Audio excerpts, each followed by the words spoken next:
అంటే మీరందరూ ఇప్పుడు ఎందుకు ఇక్కడ కూర్చున్నారు? బాడీని అప్పగించేంత వరకు కూడా ఇక్కడ కూర్చోవడానికా? లేకపోతే ఏంటి? ఈ బాడీని అప్పగించాలంటే బాడీ మేము చూసుకోవడానికైతే ఏం లేదు.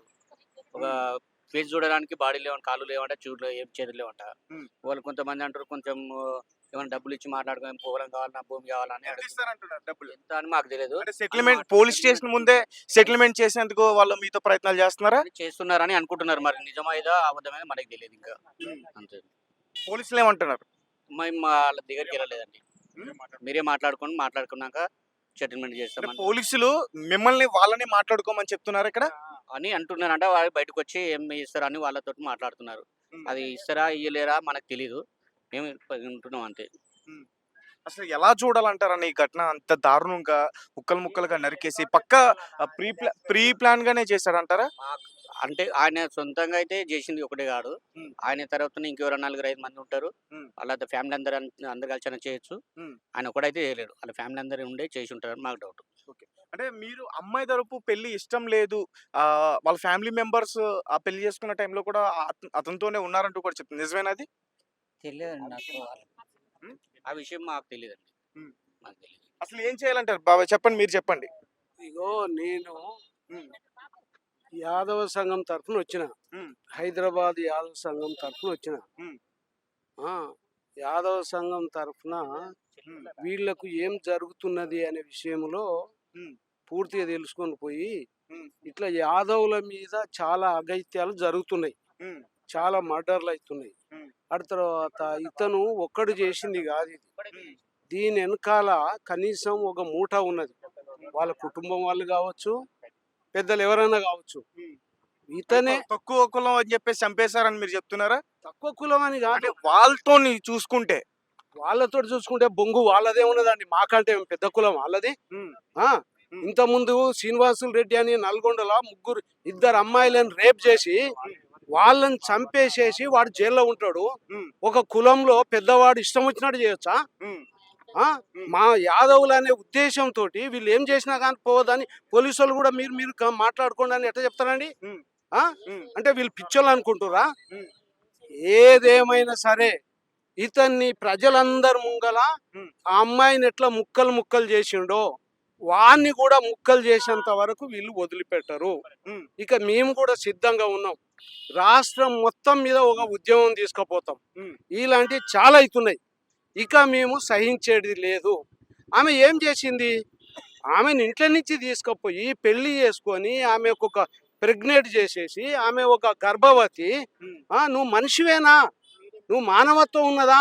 హ్మ్. ఆ, నీకు ఒక మానవత్వం అనేది ఉంటే నువ్వు ఆ విధంగా చంపవు. హ్మ్. నువ్వు కావాలని చేసుకున్నావు. అంటే అమ్మాయిని కట్నం గురించి కూడా వేధింపులు పెట్టాడా? ఉన్నాయి, వేధింపులు ఉన్నాయి, కట్నం ఉడిపి వేధులు ఉన్నాయి. మధ్యన మధ్యన కూడా మాకేం తెలుస్తుంది కదంటే హ్మ్. ఆమెని చాలా సార్లు వేధించినట్టు కూడా మాకు సమాచారం ఉన్నది. హ్మ్. ఆ, ఆమె 2, 3 సార్లు కూడా వచ్చి వాళ్ళ చిన్నమ్మ వాళ్ళందరూ కూడా చెప్పుకోవడం జరిగింది. హ్మ్. ఆ, కానీ చివరికి అయినా కానీ ఆ అమ్మాయి ఎంత ఓర్పుతోటి అండి, నేను ఏదో చిన్న చిన్న అవుతుంటాయి నేను అడ్జస్ట్ అయిపోతా అని చెప్పేసేసి తన ఇంట్లో నుంచి తల్లిదండ్రులకు చెప్పేసి కూడా మళ్ళీ వెళ్ళిపోయింది. హ్మ్. వెళ్ళిపోయి ఉన్నప్పుడు చూసుకోవాలి కదా.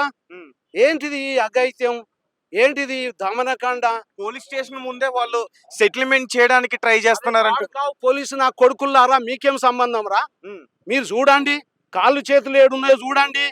పోలీసు వాళ్ళు మీరు మీరు మాట్లాడుకొని ఆడ సీఎం ఏమో ఒక ముఖ్యమంత్రి, ఆయన హోమ్ మినిస్టరు, ఈడ ఒక ఆయన చంపేసిందేమో ఒక ఏది ఒక రెడ్డి. హ్మ్. ఆయన రెడ్డి, ఈయన రెడ్డి. మేము బుడ్లే కలిసిపోవాలనా మేము? హ్మ్. ఆ రెడ్లు ఏకమైతే మేము బుడ్లే కలిసిపోవాలనా?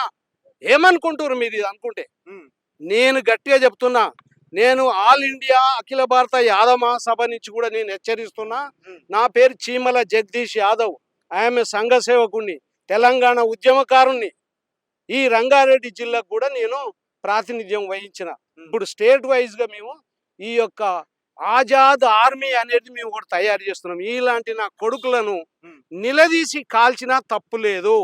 రాళ్లతోటి మా యువకులకు అదే చెప్తున్నా. ఎక్కడనైతే మా వాళ్ళకి అన్యాయం జరిగితే ఏదేమైనా సరే ముందు అక్కడనే పోలీసుల చేతిలో పడకముందే వాడిని చంపి పడేయాలి. హ్మ్. అట్లయితేనే ఈ రోజు ఈ వ్యవస్థ మారుతుంది. మీరు అతనితో వాళ్ళ ఫ్యామిలీ మెంబర్స్ తోని మాట్లాడే ప్రయత్నాలు చేశారా? ఇప్పుడు ఎవరైతే చంపేసి వాళ్ళేమంటున్నారు అసల? వాళ్ళు ఏమంటున్నారు, ఒక మొండెం దొరికింది, కాలు దొరకలేదు, మీరు సెటిల్ చేసుకోండి అని అంటున్నారు. హ్మ్. కానీ ఇంకా మా దగ్గర రావలేదు, వేరే వాళ్ళతోటి పంపిస్తున్నారు అని అంటున్నారు. హ్మ్. ఉదయం నుంచి వీళ్ళంతా 3 గంటలకు సమాచారం ఇస్తే వాళ్ళంతా వచ్చి ఉన్నారు. హ్మ్. ఆ! మీరు ఏది ఆ కాళ్ళు, చేతులు, తలకాయ దొరకలేదంటే ఓ మొండెం తీసుకొచ్చి మీరు సప్పుడంటున్నారంటే మిమ్మల్ని ఎవరు ఏది అడిగేటోళ్ళు లేరన్నమాట. హ్మ్. ఆ! ఏదో ఎక్కడి నుంచో వీళ్ళొచ్చిర్రనేది మీ యొక్క నిర్లక్ష్యం. కాబట్టి ఏదేమైనా సరే ఆ కాళ్ళు, చేతులు ఏడున్నాయి? ఆ తలకాయ ఏడున్నది? ఎందుకు చంపవలసొచ్చింది? ఈ చంపడానికి కారకులెవరు? దీని ఎనకాల ఉన్నటువంటి వాళ్ళెవరు? అనేది కూడా పూర్తిగా రావాలి. అది ఏదేమైనా సరే మేము కూడా ఒక ఉద్యమంలాగా మేము ముందుకెళ్తున్నాం. ఈ ఉద్యమంలో ఇలాంటి వాళ్ళకి ఎంతో మందికి అన్యాయం జరుగుతుంది. హ్మ్. ఆ అన్యాయాన్ని నిలదీస్తాము. అవసరం వచ్చిందంటే దేనికైనా సిద్ధమే. ఆ విధంగానే మా యువకులకు కూడా నేను తెలియజేస్తున్నా ఏందంటే, ఇక మనం సహించేది లేదు. 78 సంవత్సరాలల్లా చట్టం మీకు సుట్టమయ్యింది. ఈ చట్టాన్ని మీ చేతిలో తీసుకొని మీ ఇష్టం ఉన్నట్టు నడిపిస్తున్నారు. మీ వాడు తప్పు చేసినా గాని వాడిని వెనకేసుకుంటూ వస్తుర్రు. మా వాళ్ళు మొన్న షామీర్పేట శంషాబాద్ దగ్గర ఒక రెడ్డి అమ్మాయి డాక్టర్‌ని చంపిర్రు. హ్మ్.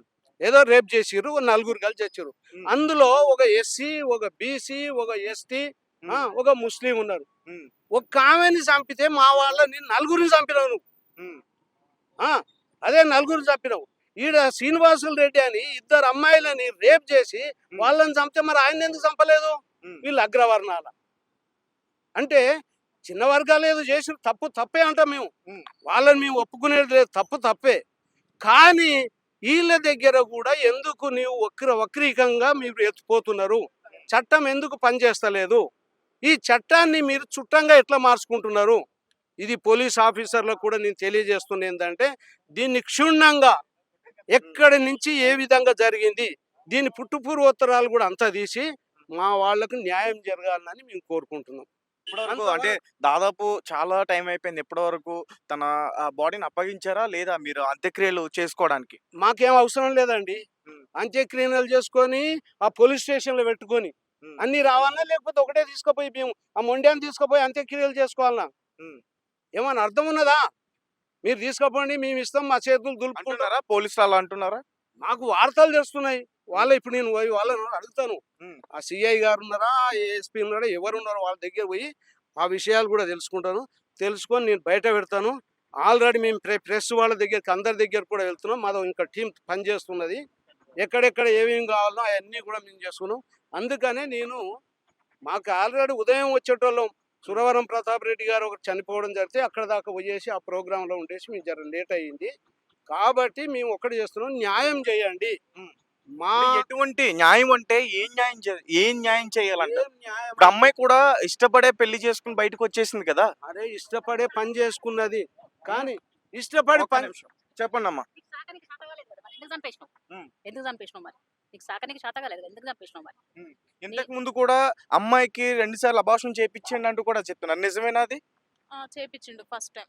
ఎందుకు ప్రేమించి పెళ్లి చేసుకున్నాడు కదా! ఇష్టంతోనే పెళ్లి చేసుకున్నాడు కదా! ఎందుకు అబార్షన్ చేపిచ్చాడంటే అప్పుడు మీరు అడగలేదా? అది వాళ్ళకే అయిన తర్వాతనే తెలుసు మాకు. హ్మ్. అబార్షన్ చేయించిన తర్వాతనే హ్మ్. ఎందుకు చేయించుకుర్రంటే ఇగ వాళ్ళిద్దరి మధ్య విషయం అది. హ్మ్. ఫస్ట్ ప్రెగ్నెన్సీ ఉండి ఇట్లా తీపించేసిర్రు అత్త వాళ్ళని చెప్పింది. హ్మ్. హ్మ్. సో, చివరగా మీరు అమ్మాయితో ఎప్పుడు మాట్లాడారు? ఒక 3 డేస్ అమ్మాయి ఏ విషయాలు మీకు చెప్పింది? అబ్బాయి ఎన్ని రోజుల నుంచి టార్చర్ చేస్తున్నాడంట? ఎన్ని నెలల నుంచి ఆ అబ్బాయిని అమ్మాయిని టార్చర్ ఇన్ని చేస్తున్నాడు? నెలలన్నీ గాదు సార్. ఫస్ట్ నుండి టార్చరే ఉంది. పెళ్లైనప్పటి నుంచి పెళ్లయినప్పటి నుంచి టార్చర్. ఎప్పుడు గొడవలు, పంచాయతీలు, పోలీస్ స్టేషన్‌లు ఇవి తిరగడమే. హ్మ్. ఒకసారి ఊర్లో పంచాయతీ పెట్టి పెద్దల మధ్య మాట్లాడి పంపించేసిర్రు. హ్మ్. కేసు ఉన్నన్ని రోజులు కొంచెం మంచిగున్నారు. ఒక 15 డేస్ వాళ్ళ ఇంట్లో పెట్టుకున్నారు. హ్మ్. కేసు అటు ఇటు కొట్టేపిచ్చిర్రు. అమ్మాయితోటి మంచిగుండి. కేసు కొట్టేపిచ్చిన తర్వాత ఇక్కడ తీసుకొని హైదరాబాద్ వచ్చిండు. వచ్చి సిటీలో ఉండి డ్యూటీ చేయడం బంద్ చేసిండు. హ్మ్. మెల్లమెల్లగా టార్చరు. ఆ అమ్మాయి కాల్ సెంటర్‌లో జాబ్ చేసింది. ఆయన ఇంట్లో కూర్చుంటే ఆ అమ్మాయి చేసింది. హ్మ్. ఆడపిల్ల జాబ్ చేస్తే మగపిల్ల ఇంట్లో కూర్చొని తినొచ్చా? హ్మ్. తను చెయ్యలేడు. హ్మ్. ఆ పిల్ల నైట్ 9, 10 వరకి కాల్ సెంటర్‌లో జాబ్ చేసి తీసుకొచ్చింది. 8 మంత్స్ అట్లే గడిచిపోయింది. ఇప్పుడు హ్మ్. ప్రెగ్నెన్సీ కన్ఫర్మ్ అయిన తర్వాత బంద్ చేసింది. ఇప్పుడు కూడా మామూలుగా రీజన్ అదే అయ్యుందా? అంటే ఇంతకు ముందు కూడా 2 సార్లు అబార్షన్ చేపిచ్చిండు. ఇప్పుడు ఆ అమ్మాయి చూస్తే 5 నెలలు, 3 నెలల గర్భిణితో ఉందంటూ కూడా చెప్తా ఉన్నారు. ప్రెగ్నెంట్‌తో ఉందనే చంపేసాడా? అందుకోసమే చంపేసాడా? కాబట్టే రేపటి నాటికి వాళ్ళు ఎప్పటికైనా వదిలించుకోవాలనుకుర్రు. హ్మ్. ఒకవేళ అట్లాంటి ఉద్దేశం లేకున్నుంటే ఫస్టే తీయించకపోయేది. హ్మ్. ఎట్లైనా ఇష్టపడి చేసుకున్నోడైతే ఉంచుకోవాలి గదా! హ్మ్. పాపం తీయడం ఎందుకు? ఇప్పుడు రెండోసారి. ఇప్పుడు 5 మంత్స్ పడినయి. ఎలాగో కుదరలేదు. డ్యూటీకెళ్ళకుండా టార్చర్ చేసిండు. హ్మ్. అన్ని విధాలుగా ట్రై చేసిండు. అది కాలేదు. ఆ అమ్మాయికి 5 మంత్స్ నిండుతున్నాయి. అట్లయితే ఇట్లయితే కుదరదనుకోని మెల్లగా లోపల కూడా టార్చర్ చేసేసి, గొడవ పెద్దది చేసేసి, ఆ అమ్మాయి అక్కడ వెళ్తా అన్నది. వాని నిజ స్వరూపం కొంచెం కొంచెంగా తెలిసి నేనుండను వెళ్ళిపోతా అని అన్నది. హ్మ్. దాంట్లోనే ఇక బయటికెళ్తే మళ్ళీ నాదేదో అయ్యేటట్టుందంట అని చెప్పి ప్రీ ప్లాన్‌గా చేసేసిండు. ఇప్పుడేంటి అసలు ఇప్పుడు మీరు ఏం డిమాండ్ చేయబోతున్నారు? ఒక పక్క వాళ్ళు పొలం ఇస్తామని, లేదంటే 50,00,000 డబ్బిస్తామని, నగదిస్తామంటూ కూడా చెప్తా ఉన్నారు. ఆ డబ్బులిస్తే ఆ అమ్మాయి తిరిగొస్తదండి? హ్మ్. తిరిగొస్తదా? సరే తనని అప్పగించండి. ఆ అమ్మాయికి ఎట్లా జరిగిందో వానికి నాకు అట్లే చేయండి. హ్మ్. ఎట్లైనా మా చేతుల్లో ఏం లేదు గదా! వాళ్ళు చెయ్యాలి. పోలీసోళ్ళనే జేయాలి గదా! మరొకరిని చంపినప్పుడు అంతకుముందు మర్డర్ అయినప్పుడు గానీ, హ్మ్. వేరే వాళ్ళని చంపేసిర్రు గదా! హ్మ్. మరి ఈ అమ్మాయి జరిగింది గదా తప్పే గదా! మరి న్యాయం జరగదా? మాకినంగా అదే గావాలని కోరుకుంటున్నాం. డబ్బులిచ్చినంత మాత్రాన ఆ పాప అయితే తిరిగి రాదు గదా! ఎంత అనుభవించిందో. హ్మ్. ముక్కలు ముక్కలుగా కట్ జేసిండు అని ప్రెగ్నెన్సీ అమ్మాయి. హ్మ్. ఇప్పుడు తల్లిదండ్రులకున్న బాధ ఎవరికుంటదండి? ఇప్పుడు పోయిన పాపని తెచ్చియలేడు గదా! హ్మ్. మాకు గావాల్సిందయితే అదే. రైట్. Thank you.